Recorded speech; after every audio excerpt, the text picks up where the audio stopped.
Carmen le relató cómo Esperanza había comenzado sutilmente, primero con críticas religiosas constantes hacia Isabella, luego con penitencias cada vez más severas por pecados imaginarios, hasta llegar a la humillación física que Ricardo había presenciado.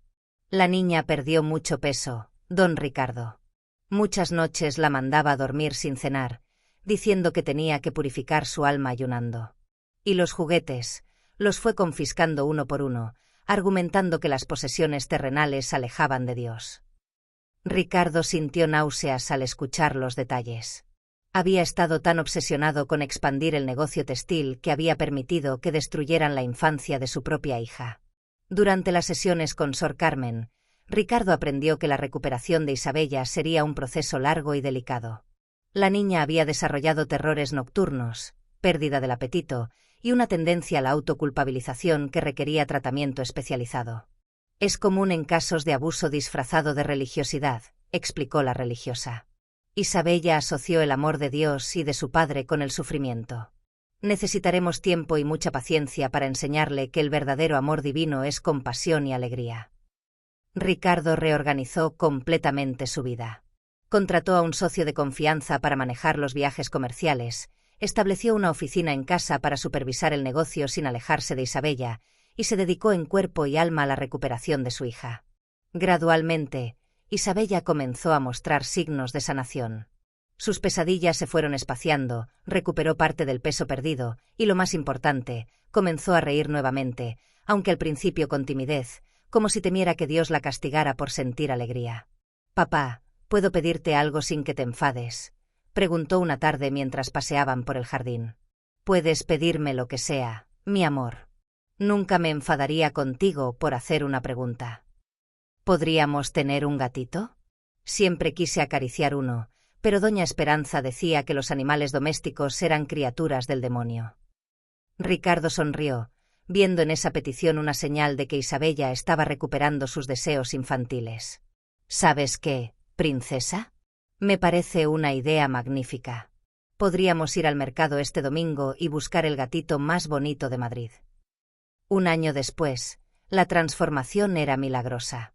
Isabella había recuperado su peso saludable, su risa resonaba nuevamente por los pasillos de la mansión, y había desarrollado una relación especial con Canela, una gatita atigrada que habían rescatado del mercado de Chamberí.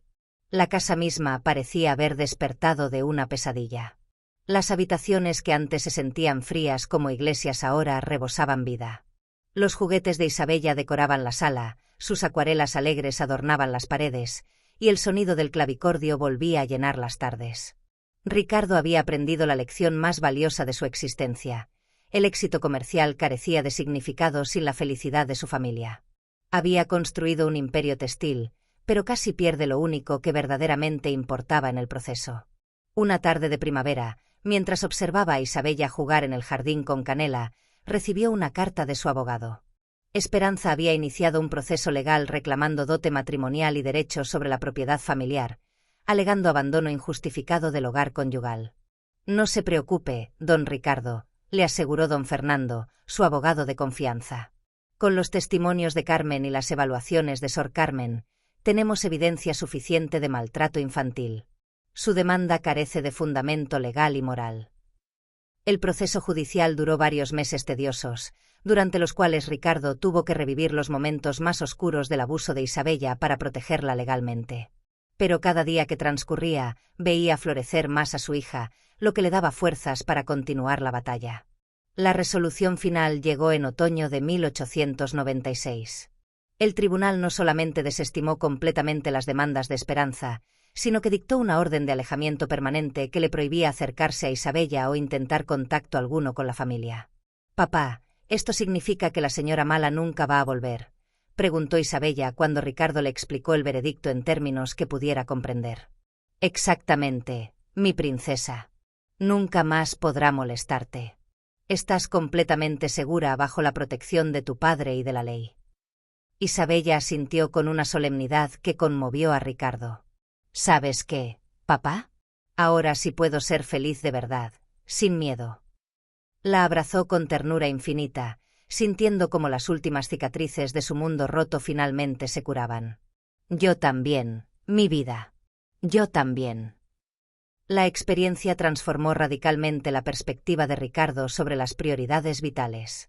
Su empresa textil continuó prosperando, pero ahora operaba bajo una filosofía diferente. El equilibrio entre trabajo y familia era sagrado e innegociable. Implementó políticas en su fábrica que permitían a los empleados con hijos tener horarios flexibles durante las cosechas. Estableció una escuela gratuita en los terrenos de la empresa y promovió activamente la importancia de la presencia parental en la educación infantil. Aprendí en carne propia, confesaba a otros empresarios textiles, que no existe prosperidad comercial que justifique sacrificar la felicidad de nuestros hijos. Isabella, ya con 10 años, se había convertido en una niña radiante y expresiva.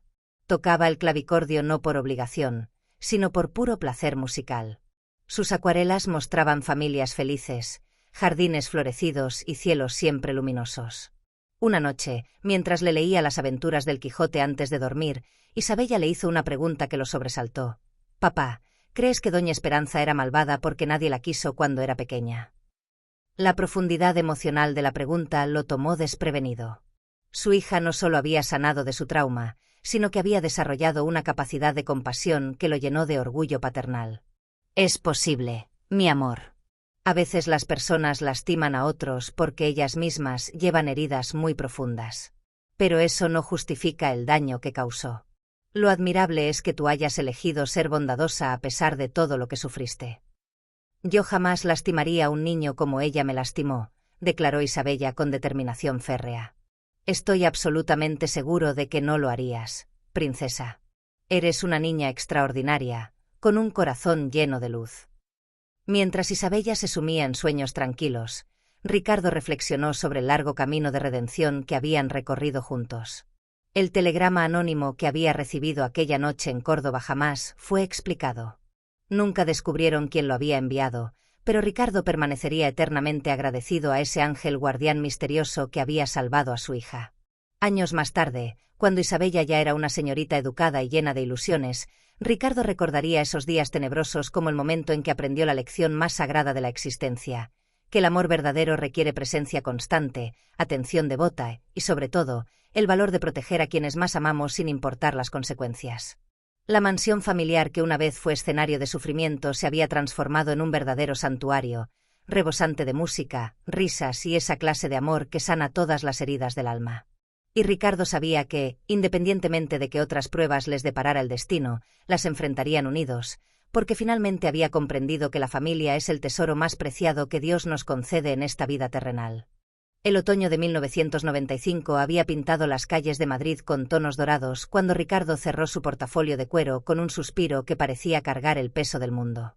El aroma a tabaco frío se mezclaba con el olor a tinta de los contratos que había estado revisando toda la tarde. Como director de una de las fábricas textiles más prósperas de España, su vida transcurría entre negociaciones interminables, viajes comerciales y decisiones que movían miles de pesetas. Pero en el silencio de su despacho, cuando las voces de los proveedores y compradores finalmente se desvanecían, su mente siempre regresaba al mismo lugar, a su pequeña hija Isabella. Una niña de apenas 7 años que había perdido a su madre en un trágico accidente ferroviario cuando tenía 4. Desde entonces, Ricardo había luchado por ser tanto padre como madre, pero las exigencias de mantener el negocio familiar lo alejaban constantemente de ella. La casa donde vivían era una construcción señorial del siglo XIX, con paredes de piedra y ventanas emplomadas que reflejaban la historia de 5 generaciones de su familia. Ricardo había heredado tanto la propiedad como la responsabilidad del negocio textil que había fundado su bisabuelo. Era un hogar donde no faltaba nada material, con criadas, tutores privados y los mejores médicos de la capital. Hace 2 años había conocido a Esperanza, una mujer distinguida de 30 años que trabajaba como secretaria en el ayuntamiento. Su sonrisa angelical y su aparente devoción por los niños lo habían cautivado desde el primer encuentro en una función de teatro. Cuando se casaron en la primavera pasada, Ricardo creyó haber encontrado finalmente la madre que Isabella necesitaba.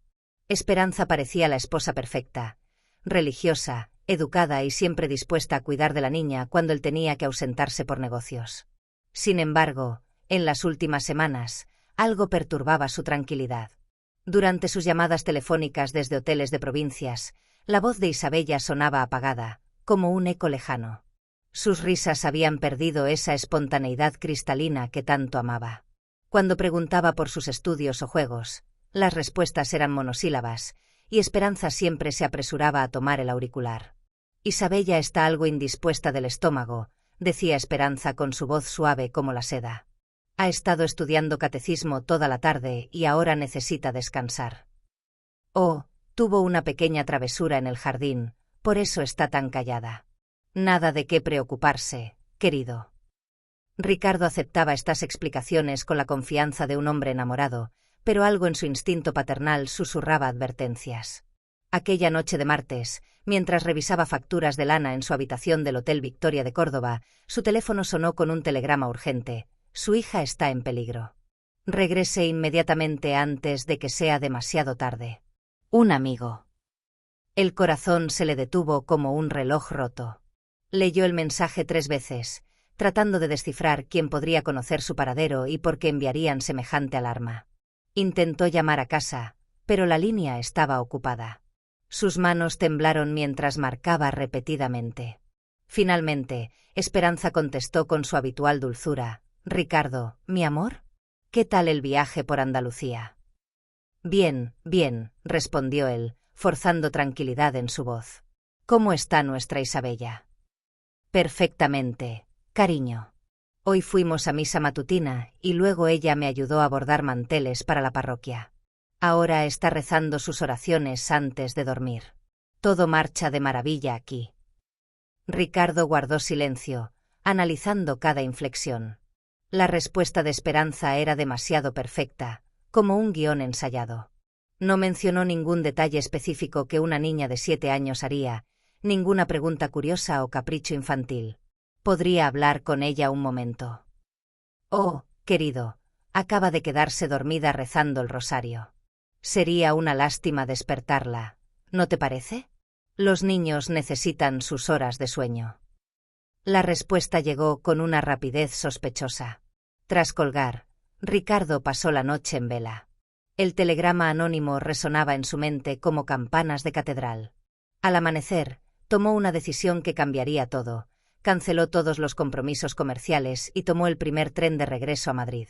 Durante las 6 horas de viaje, mientras el paisaje castellano desfilaba por la ventanilla, su imaginación creó los escenarios más terribles. Quizás Isabella había enfermado gravemente. Tal vez había sufrido algún accidente doméstico. Pero una voz interior, cada vez más fuerte, le gritaba que podría tratarse de algo mucho más siniestro. El coche de caballos lo dejó frente a la mansión familiar cuando las primeras luces del crepúsculo teñían el cielo de violeta. La casa se alzaba imponente y silenciosa, con todas las persianas cerradas como párpados dormidos. Ricardo entró por la puerta trasera del servicio, que conocía desde su infancia, con el sigilo de un fantasma. Caminó por los pasillos alfombrados, notando que el ambiente se sentía extrañamente denso. Los retratos de sus antepasados parecían observarlo con reproche desde sus marcos dorados, como preguntándole dónde había estado mientras su hija lo necesitaba. Al acercarse a la cocina, distinguió voces que provenían del interior. Su pulso se aceleró mientras se aproximaba cautelosamente a la puerta de roble. A través de la rendija, vislumbró una escena que le heló la sangre.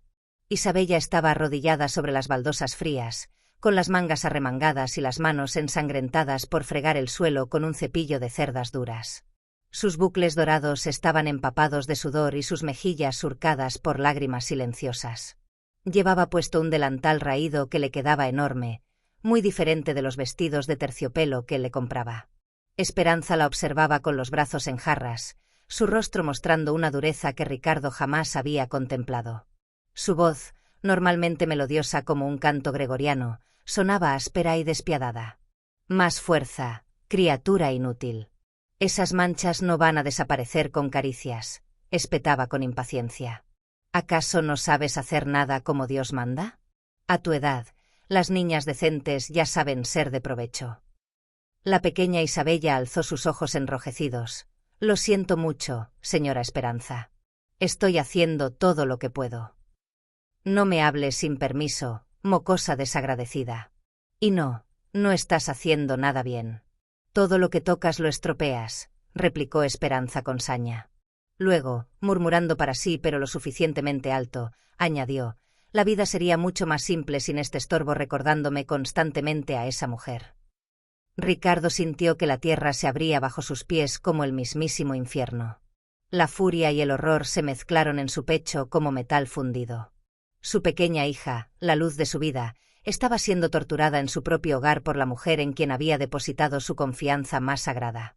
Sin poder contenerse un instante más, abrió la puerta de par en par con estruendo. Su voz resonó como el rugido de un león herido. ¿Qué demonios significa esta monstruosidad? Tanto Esperanza como Isabella se sobresaltaron violentamente. La mujer intentó recomponer su expresión de inmediato, esbozando una sonrisa temblorosa, mientras Isabella corrió hacia su padre como una paloma herida buscando refugio. «Papá. Papá mío», sollozó la niña, aferrándose a sus piernas con desesperación. Ricardo se agachó al instante para alzarla en sus brazos, sintiendo como su cuerpecito temblaba como una hoja en el vendaval. Su corazón se hizo pedazos al notar lo delgada que estaba y las ojeras moradas que enmarcaban sus ojos antes radiantes. «Ricardo, qué sorpresa tan maravillosa». «No te esperaba hasta mañana», dijo Esperanza, intentando sonar natural. «Lo que acabas de ver no es lo que parece». Isabella derramó vino en el suelo de la despensa y le estaba enseñando a reparar sus travesuras. «Es fundamental que aprenda disciplina y responsabilidad, ¿no crees, querido?» Pero Ricardo había visto demasiado. La expresión de terror absoluto en los ojos de su hija, sus manos laceradas, su delgadez, todo componía un cuadro demasiado claro para albergar dudas. «Esto no es disciplina, Esperanza», dijo con una voz peligrosamente serena, como la calma antes de la tormenta. «Esto es crueldad pura. Y no voy a tolerarlo ni un segundo más en mi casa». Esperanza retrocedió, su máscara de santidad comenzando a resquebrajarse como yeso viejo. «No seas dramático, Ricardo. Los niños necesitan mano firme para no perderse por el camino del pecado. Tu problema es que la has malcriado en exceso». «¿Malcriar? Malcriar». La voz de Ricardo tronó por toda la cocina. «Es una criatura de 7 años. Debería estar jugando con muñecas, aprendiendo a leer cuentos, no fregando suelos hasta sangrar como una sirvienta». Isabella hundió su rostro en el cuello de su padre, susurrando entre hipos desgarradores. «Papá, tenía tanto miedo de que no regresaras nunca. Pensé que me habías abandonado para siempre». Esas palabras atravesaron el alma de Ricardo como espadas de fuego. Subió las escaleras de mármol cargando a su tesoro, mientras Esperanza lo seguía intentando justificar lo injustificable con una verborrea de excusas piadosas. En la habitación de Isabella, que antes resplandecía con juguetes de colores y ahora parecía un convento austero, Ricardo se sentó en la cama con su hija. El cuarto estaba extrañamente vacío. Muchos de sus juguetes favoritos habían desaparecido, y las paredes antes adornadas con sus dibujos infantiles lucían desnudas como celdas. «Princesa mía, papá está aquí contigo para siempre. Cuéntame la verdad de todo lo que ha pasado mientras yo no estaba». Con voz quebrada como cristal, Isabella le reveló meses de sufrimiento, castigos salvajes por infracciones imaginarias, largas jornadas de trabajo doméstico, comidas reducidas como penitencia y constantes sermones sobre lo indigna que era del amor de su padre. Cada confesión era una daga clavada en el corazón paternal de Ricardo. «Me dice que si no obedezco en todo, Dios te va a castigar por mi culpa y te vas a ir al cielo como mamá. No quiero que te mueras por mi culpa, papá», sollozaba Isabella con una angustia que ningún niño debería conocer. Ricardo cerró los ojos para contener lágrimas de rabia. Se prometió solemnemente que jamás volvería a fallar a su hija, costara lo que costase. Cuando descendió al salón principal, encontró a Esperanza sentada en el sofá de terciopelo bordó, con las manos entrelazadas y una expresión de falsa serenidad, como una Madonna de mármol. «Ricardo, creo que estás malinterpretando las cosas por el cansancio del viaje», comenzó ella antes de que él pudiera hablar. «Isabella es una niña muy fantasiosa, ya sabes cómo son a esa edad. Lo que viste fue simplemente una lección de vida práctica». «Cállate», la interrumpió él con una frialdad que hizo temblar los cristales de la araña. «No pronuncies ni una palabra más de justificación. Lo que has hecho es imperdonable, y quiero que abandones mi casa inmediatamente». Esperanza se irguió con dignidad ofendida. «¿Me estás echando por educar cristianamente a tu hija?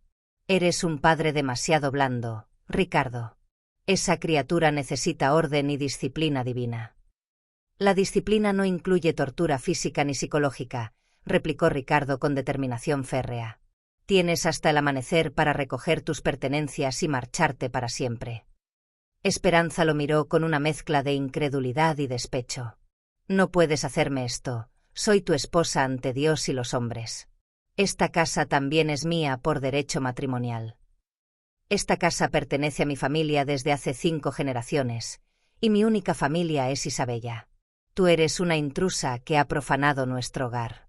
La decisión está tomada, es irrevocable. Sin esperar respuesta, Ricardo regresó junto a su hija. La encontró dibujando con carboncillo, pero sus trazos eran oscuros y violentos, muy diferentes de las alegres acuarelas que solía crear. ¿Qué dibujas, mi amor?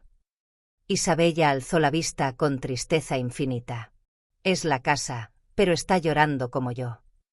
El corazón de Ricardo se contrajo de dolor. Tomó un lápiz de color y comenzó a dibujar un gran sol amarillo sobre las nubes grises. ¿Sabes qué, princesa? Creo que esta casa necesita que vuelva la luz. Isabella lo observó con curiosidad y tomó un lápiz verde para añadir pequeñas flores junto al sol de su padre. Por primera vez en meses, una sonrisa tímida apareció en su rostro como el primer brote de primavera. Papá, ¿de verdad la señora Esperanza se va para siempre? Sí, mi vida. Y nunca más volverá a molestarte. Ahora seremos solo tú y yo, como debe ser. ¿No vas a casarte nunca más?, preguntó con preocupación. Ricardo la miró a los ojos, viendo reflejado en ellos todo el dolor que su ausencia había causado. Mi amor, si algún día Dios pusiera en mi camino a alguien más, sería alguien que te amara tanto como yo te amo. Pero por ahora, solo quiero concentrarme en hacerte feliz de nuevo. Esa madrugada, después de que Esperanza abandonara la casa entre maldiciones y portazos, Ricardo llamó al doctor Mendoza, el médico de la familia, para que examinara a Isabella. También contactó a Sor Carmen, una monja educadora recomendada por el párroco, especializada en ayudar a niños traumatizados. ¿Qué vamos a hacer mañana, papá?, preguntó Isabella durante la cena, una pregunta que sorprendió a Ricardo por su sencillez, pero que revelaba cuánto tiempo había pasado desde la última vez que habían planeado algo juntos. ¿Qué te gustaría hacer, princesa? Isabella reflexionó como si hubiera olvidado que tenía derecho a elegir. ¿Podríamos ir al Parque del Retiro? ¿Al estanque donde navegan los barquitos de papel? Por supuesto que podemos. Y después compraremos helados de fresa, ¿te parece? Los ojos de Isabella se iluminaron con una chispa que había estado ausente durante demasiado tiempo. De verdad de la buena. De verdad de la buena, confirmó Ricardo, prometiéndose que volvería a ver esa luz en los ojos de su hija todos los días de su vida. Los días siguientes fueron de reconstrucción lenta pero esperanzadora. Ricardo descubrió la magnitud del sistema de terror que Esperanza había implementado. Había intimidado a las criadas para que no hablaran, había convencido a Isabella de que cualquier queja traería la cólera divina sobre su padre, y había creado un ambiente de miedo constante disfrazado de piedad religiosa. Carmen, la cocinera que había servido a la familia durante décadas, finalmente se acercó a Ricardo con lágrimas en sus ojos arrugados. Don Ricardo, perdóneme por mi cobardía. Doña Esperanza me amenazó con acusarme de robo si yo hablaba, y a mi edad no podría encontrar otro empleo. Pero lo que le hizo a la niña Isabella, eso no era cristiano. Cuéntame todo, Carmen. Necesito conocer cada detalle de lo que ocurrió en mi ausencia.